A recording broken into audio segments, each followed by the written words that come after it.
He never said anything to you, though. No, he didn't. We know that's not true. He was also very clear to say, I did not go in the garage. I didn't set a foot in there.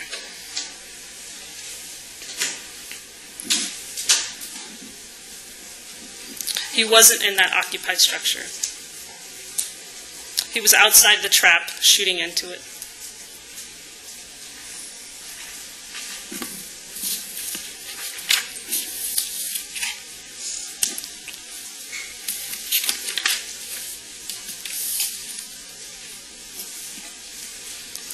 He said he strategically placed his trap there.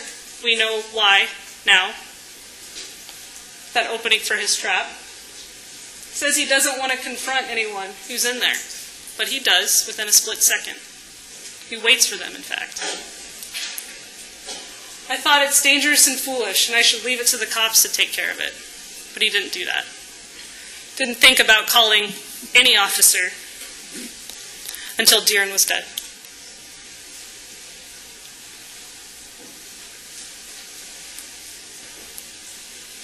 Again, saying if they're in my house, they're in my house, it's fine. If they're breaking into my car, in my driveway, whatever, I don't care. I wouldn't confront a burglar with a bat, because I would assume they'd have a knife on them. So we brought the gun to the knife fight, but there was no knife.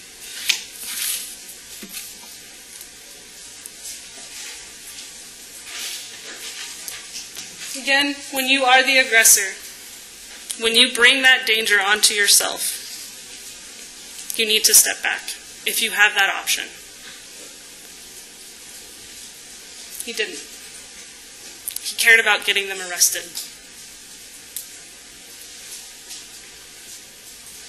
The email Janelle sent out to the homeowners: shut your doors, lock them. Contradictions. Back to the defendant's own words, the only thing we did to lure.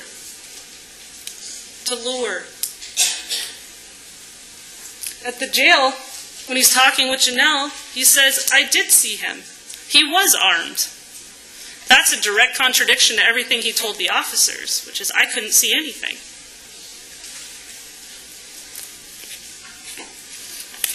And if he was armed, what was he armed with? Why didn't you articulate that to the officer? Your fear. He was armed with a flashlight.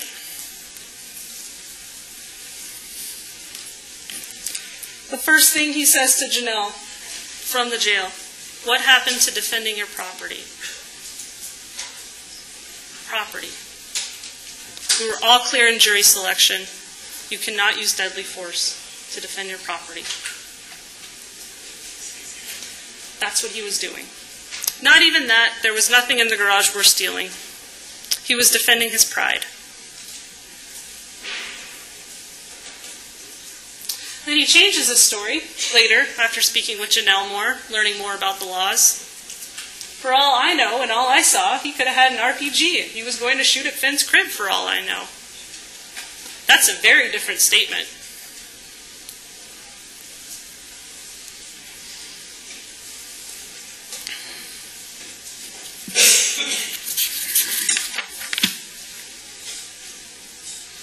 Everyone should rejoice that our neighborhood is safer. This man wants a medal. He thinks he's done a public service.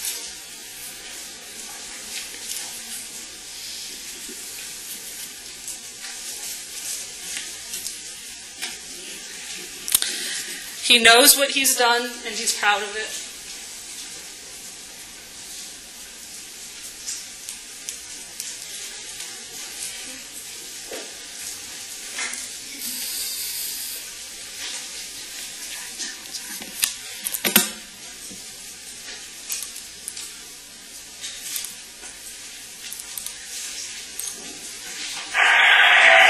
It's funny, a lot of people in here come up to me and ask me, what you in for, bro? Homicide. You should see the looks on their faces. Yeah, There's no other murderers in here. Yeah. 6 people out when I say homicide.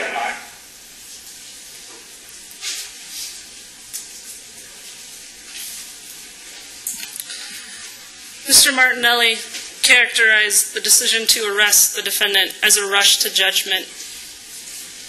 The defendant has taken great lengths to tell you that the officers that night actually rushed to judgment. But they didn't. They looked at all of the facts, they looked at all of the evidence, and the evidence that came after their decision only further supported the theory that this was premeditated. This was planned. It was avoidable. The only person that rushed to judgment was the defendant. The only person that was targeted was Mr. Dede. He did not need to die on April 27th. Was he somewhere where he shouldn't have been? Yes. Was he considering taking something that didn't belong to him? Probably. Did he deserve to die for his transgressions? No.